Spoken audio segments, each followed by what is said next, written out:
Every single person in this room has seen a solar panel. Now, the solar panels that you see mounted on rooftops are lined up row by row in open fields are one of many different types of solar device technologies. Those ones are likely silicon-based. So silicon is a semiconductor. It's a material that is really good at exciting and receiving electrons. Because the way that solar energy works is sunlight hits the semiconductor, the electrons get all sorts of riled up, and they get so riled up that they start to jump atom to atom. And it's this movement of electrons that gives us solar electricity. Now, silicon cells are really powerful because they are now so good at doing that that they can compete with our current energy system. However, they do have a few drawbacks.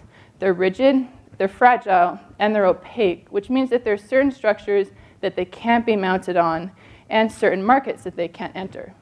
My thesis looks at a different type of device technology, organic cells, or OSCs for short. OSCs are flexible, lightweight, and they're transparent, so that you could coat them, for example, onto all of the windows of a skyscraper or mount them on any structure designed to flex. However, they're only about a quarter as efficient as silicon cells, so they really exist in the research sphere at the moment. I'm looking specifically at how the design setup affects the efficiency of these cells.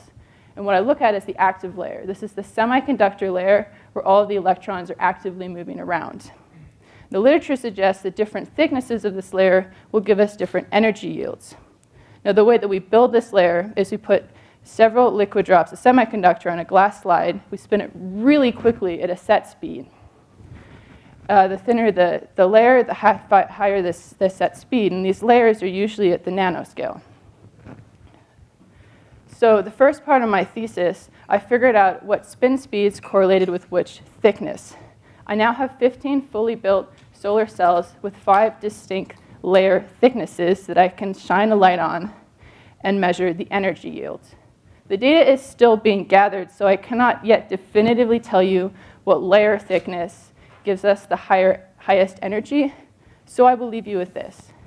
If we do manage to find a correlation between these two variables, we will be able to add to the literature of a technology that has the potential to change our current energy grid. Thank you.